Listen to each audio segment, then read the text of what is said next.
নারী স্বাস্থ্য শুধু শারীরিক সুস্থতার বিষয় নয়, এটি মানসিক, সামাজিক ও প্রজনন স্বাস্থ্যের সাথেও ঘনিষ্ঠভাবে সম্পর্কিত। সুস্থ নারী পরিবার ও সমাজের শক্তি হয়ে ওঠে, কিন্তু দারিদ্র্য, সচেতনতার অভাব, সামাজিক কুসংস্কার ও অপুষ্টি নারী স্বাস্থ্যের বড় বাধা। নিয়মিত স্বাস্থ্য পরীক্ষা, সুষম খাদ্য, মানসিক স্বাস্থ্যের যত্ন এবং প্রজনন স্বাস্থ্য বিষয়ে সচেতনতা নারীর জীবনমান উন্নত করে। কিশোরী বয়স থেকে শুরু করে মাতৃত্ব ও বয়োবৃদ্ধ প্রতিটি ধাপে বিশেষ যত্নের প্রয়োজন। তাই নারী স্বাস্থ্য রক্ষা ও উন্নয়ন ব্যক্তিগত নয়, বরং সামাজিক ও জাতীয় উন্নয়নের অন্যতম প্রধান শর্ত। স্বাগত নোবেল অন লাইট 28 প্রেজেন্স নারী স্বাস্থ্যের এটা অনুষ্ঠানে। আপনাদের সাথে আছি আমি ডাক্তার ফারজানা আলী। আজ আমাদের আলোচনার বিষয় এন্ডোমেট্রিওসিস, কারণ ও চিকিৎসা। আলোচনা করতে আমাদের সাথে আছেন এভার কেয়ার হাসপাতালের অ্যাডভান্স গাইনোকোলজি ল্যাপারোস্কোপিক সার্জন এবং senior consultant doctor Monowara Begum. দর্শক, স্ক্রিনে দেখানো নাম্বারে আপনারাও ফোন করে জেনে নিতে পারেন চিকিৎসকের পরামর্শ। ম্যাম, আমন্ত্রণ জানাচ্ছি আমাদের আজকের পর্বে। কেমন আছেন? ধন্যবাদ ডক্টর ফারজানা এবং দর্শকবৃন্দকে আসসালামু আলাইকুম। শুরুতে একটু জানতে চাই, এন্ডোমেট্রিওসিস বিষয়টি বলতে আমরা কি বুঝি? অ্যাকচুয়ালি এন্ডোমেট্রিওসিস ডিজিজটা এটা হলো নর্মালি ইউটারাসের ভিতরে একটা লাইনিং থাকে যেখান থেকে মিনিস্ট্রেশন হয়। ওই লাইনিংটার নাম হলো এন্ডোমেট্রিয়াম।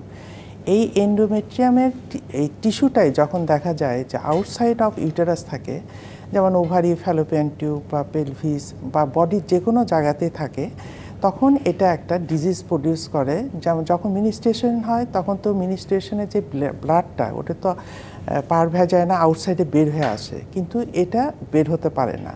তখন যে জায়গাতে টিস্যুটা থাকে ওখানে ব্লিড করে, তখন এটার জন্য পেশেন্টের অনেক সাফারিংস হয়। তখনই আমরা এটাকে এন্ডোমেট্রিওসিস বলে থাকি। নারীদের মধ্যে এই এন্ডোমেট্রিওসিস বেশি পরিলক্ষিত হচ্ছে ইদানিং, এর পেছনে কারণ কি? অ্যাকচুয়ালি এন্ডোমেট্রিওসিসটা যেহেতু এন্ডোমেট্রিয়াম টিস্যু, এটা তো ফিমেলদেরই থাকে। যদিও অনেক ক্ষেত্রে হয়তো দেখা যায় যে এন্ডোমেট্রিওসিস সাধারণত মেলে ওই রকম দেখা যায় না, তবে যেহেতু ইউটেরাস এবং এন্ডোমেট্রিয়াল টিস্যুটা মেয়েদেরই থাকে এবং related with the estrogen hormone, আর এটা হলো ফিমেল হরমোন, যার জন্য দেখা যায় মেয়েরা এটাতে সাফার করে। একটু জানতে চাই কারণ সম্পর্কে জানার আগে যে হরমোন কোনোভাবে এন্ডোমেট্রিওসিসকে প্রভাবিত করছে কিনা? হ্যাঁ, এই এন্ডোমেট্রিওসিস অ্যাকচুয়ালি বেসিক্যালি এটা হরমোন ডিপেন্ডেন্ট ডিজিজ। ইস্ট্রোজেন এটাকে প্রভাবিত করে এবং ইস্ট্রোজেনই এটা হলো মেইন কারণ। কারণ পলিফারেশন যেটা হয় সেটা ইস্ট্রোজেন হরমোনের কারণে হয়।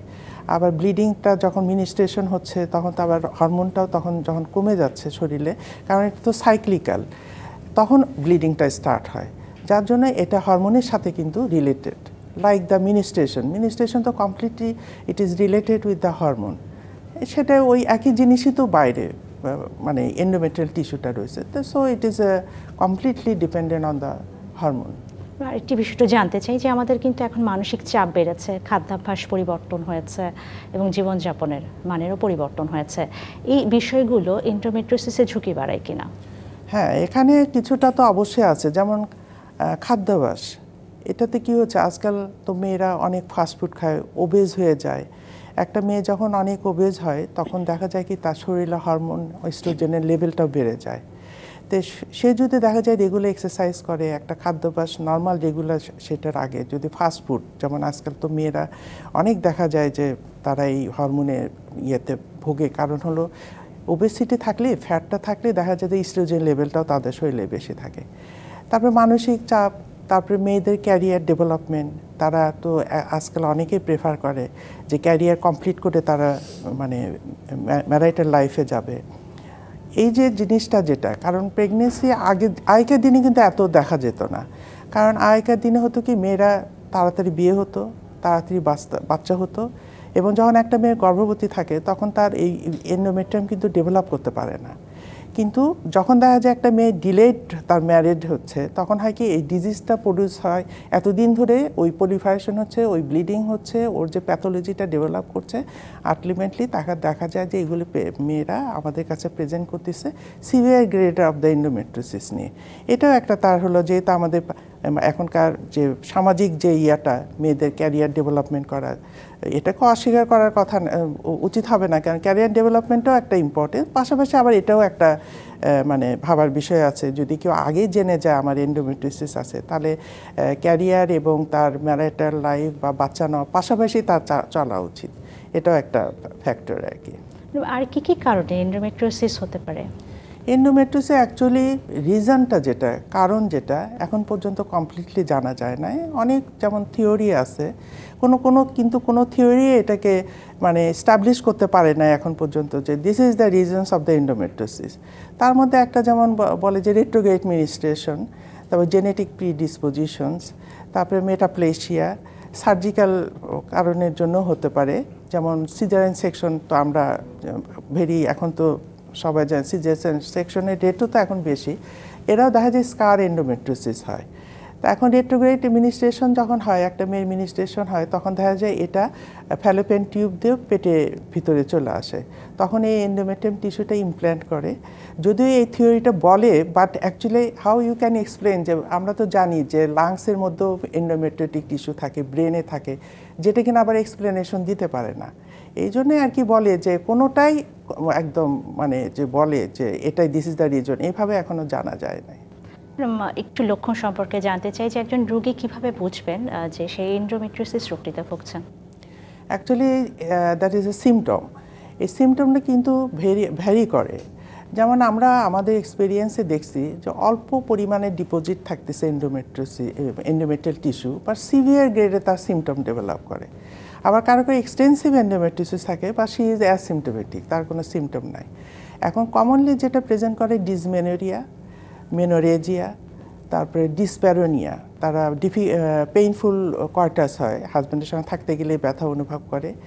পেইনফুল ডেফিকেশন হয়, যখন স্টুল পাস করে তখন তার হয়তো স্টুল পাস করার সময় পেইন হয়, এবং এগুলো হয় যে ডেফিকেশনের সময় যে পেইন, তারপরে যখন মিকচুরেশন, যখন সে ইউরিন পাস করে তখনও তার পেইনফুল হয়। অনেক সময় হেমাচুরিয়া হয়, যেমন মিনিস্ট্রেশনের সময় দেখা যায় কি তার ইউরিনটার সঙ্গে ব্লাড আসতেছে।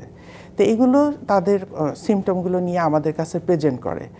তো সুতরাং এই অ্যাকচুয়ালি বলতে গেলে endometriosis is a bad disease. আমরা অনেক সময় কমেন্ট করি ইট ইজ মানে ওর্স দ্যান ক্যান্সার, এরকম আমরা বলে থাকি। ক্যান্সার এত খারাপ, কারণ এত তাদেরকে সাফার করায় আর কি।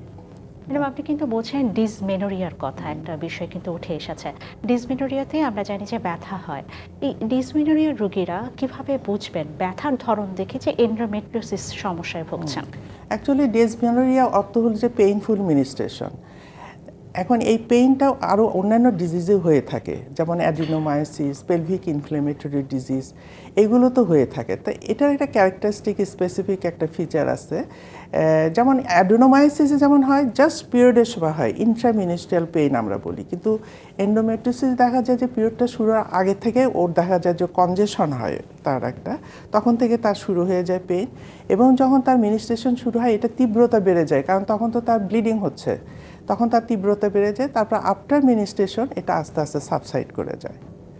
আর কিভাবে আমরা আলাদা করতে পারবো অন্য রোগের ক্ষেত্রে ব্যথার ধরন অনুযায়ী? এটা হলো মেইন একটা ক্যারেক্টারিস্টিক। আর এছাড়া তো আদার যেগুলো বললাম যে ব্যথা অন্যান্য টাইমও তার হচ্ছে, যখন খুব সিভিয়ার হয় তখন তো তার পেইনটা